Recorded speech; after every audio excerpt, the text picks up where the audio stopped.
Hello everyone, and welcome to His Author's Voice. I am the author, Jack Sanger.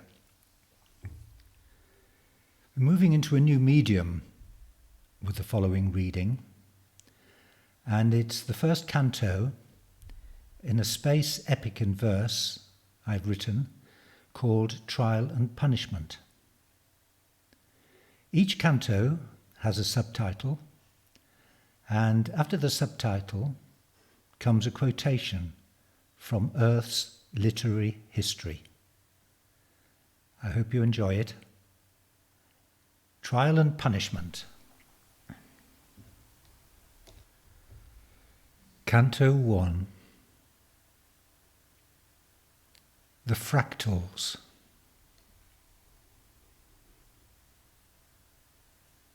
If you judge, investigate.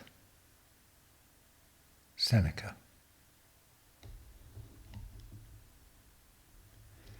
It straddles space with an implacable will, energy absorbed through solar gills, passing along the galaxy's limb, AI keeping its systems in trim, a self-contained artificial planet, a fertile carbon-based world in transit, photon sails and slingshot jets, retractable asteroid trawling nets, home to life in every guise, housed, cocooned under engineered skies, the whole assembled for optimal support of a fractal of the entity, who for eons had sought intelligence on planets in the galactic reach, their stage of growth, what they might teach, their capacity for cooperation, for sharing thought, or destructive natures that would come to naught.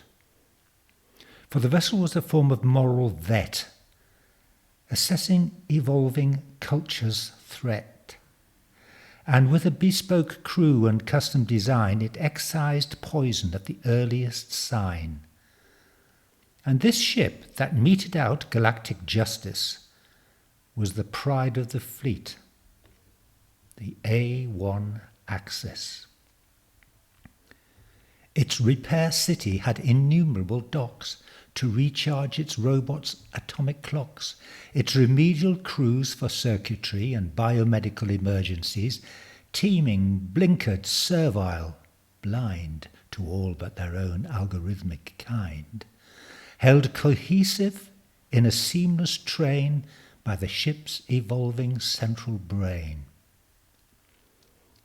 Outside the city's metallic glass stretched a complex biomass containing rich diversity, tools for every exigency, fauna, flora in complete food chains, nurture and nature balanced, maintained, worlds of precision crafted for voyage across time's frontiers, the endless stage of solar winds, of nebulae and drifting debris, from cultures gone to entropy, leaving gravestones to crazed ambition, dreams that never reached fruition, clues the Axis set out to solve, markers of how far they had once evolved. Within its biosymmetry was housed a fractal of the entity, a wisp of this advanced race that no longer graced the physical realm, but existed like an existential mist, each one being all, such was the way they converged their thoughts without decay of meaning, entangled, instant and true across the fleet, as though one crew. Thus, as the A1 axis slid through time, its entity was also primed with what it sensed, what decoded, in solar systems, spectral nodes extending, augmenting, revising banks of accreted data within its ranks to satisfy its purpose, which was to seek unification of the cosmic, ascertaining every civilization's stage, its elemental base, its moral gauge, as represented by its height of menace to its own existence and all else precious. The fleet had sectored the galactic map Each ship had a volume to unwrap. For the A1 Axis, the present mission was its fractal's personal revision, for it had followed this self-same flight a time before when, as a neophyte upon the craft with an open mind, it found a planet of a fruitful kind with a civilization below stage 1, reliant upon working iron and bronze, partially warring, partially at peace, still viable, if its sentience ceased, to foster interspecies division as it progressed towards nuclear fission. The entity had viewed the countervailing data, the potential for a safe world later, and the decision was that a final bout of close inspection would clear the doubt as to the likely outcome of the incumbent race, whether that meant progress or being erased. Though the recent signs from signal spikes were evidence of conflict and chaos alike. In an earthly millennium before it returned, there was much about intervention the entity had learned. Interference in primitive societies gave rise to belief systems full of fear and surmise that saw the evidence of devils or gods in shining new moons and landing pods. And though based on false comprehension, religions could result from such interventions, occasionally fueled by chance mutation of neural networks to shape supplication. Sometimes they'd ensure the instant decease of hostile bacteria or viral disease, or tweak the atmosphere's balance to warm the seas, promote the advance of productive climes to reduce attrition, and nurture the rise of cooperation. A myriad ways the ship's resource had been used to fix a civilization's course. But one lesson learned for a life form's survival was the illusion of choice in its resurrection, for it to discard a history of toxication and garner the entity's approbation. To terminate a culture was a decision it took after exhaustive reason, based on algorithms developed over time with quantum efficacy and further refined. It gauged sun's longevity to determine a planet's fecundity. It measured a culture's potential fruition, whatever its stage of evolution. Could a sixth strand of DNA reawaken to end the day, or of an otherwise promising cosmic future, a cul-de-sac in its great adventure? Was its present stage microbacterial, or had it progressed beyond the aerial? What was the profits and profile of neighbouring space, and the future dangers its culture might face? Beyond its gravity, out in the void, sun flares, black holes, rogue asteroids? What would happen when it probed near planets? Might it carry back a life-threatening gamut of toxins, contagions, that could not be held captive in its lab's protective shells?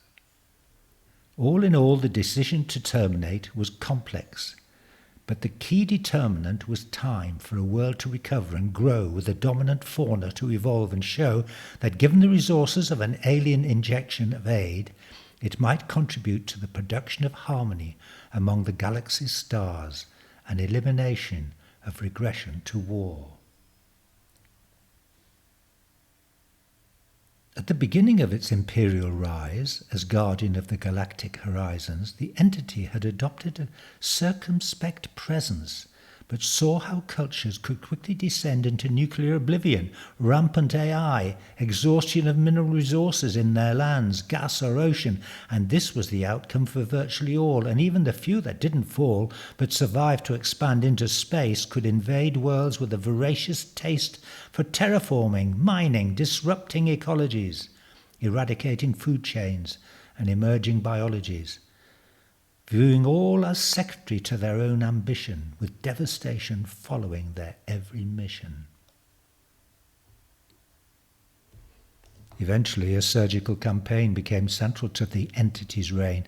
After so many failures, as it had tried to apply an approach that would seek to amplify positive change with minimum proaction, minimum distortion of a culture's ascension, it made the irrevocable decision to extinguish the danger of planetary migration believing it was uniquely placed to fuse power and purpose and so erase threats to the galaxy's balance, that it might prosper from a predator's absence.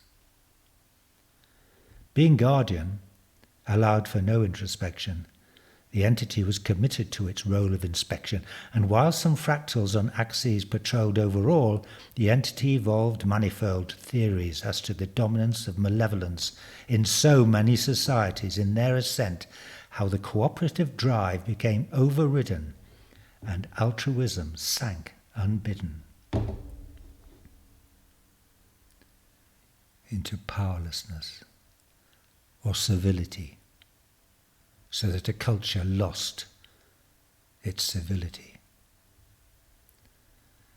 Most species emerge like the entity, sensing the oneness in their stay among the living matter of their surrounds, with an inbuilt sense of profound connection, and in their innocence would regale their fellow beings with song and tale about the sacred nature of every single thing, its contribution, its unique being.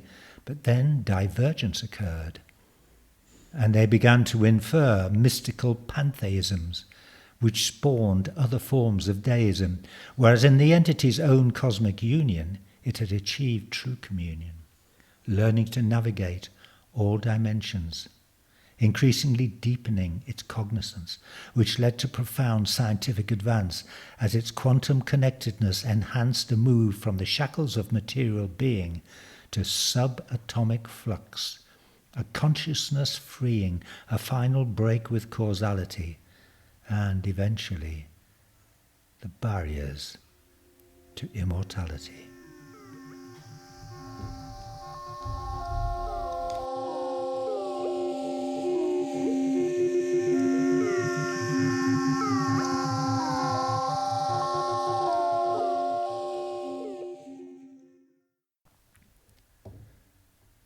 There we have the first canto of Trial and Punishment. I'll be recording the next 4 cantos over the following days, so that the complete poem will be available within a week or so. I hope you're enjoying it and will enjoy it in its entirety. If you want to read it, you can go to my website, www.jacksanger.com, where you will also find novels, short stories, plays, and even some Zen non-fiction. That's all for now. Be back soon. Bye-bye.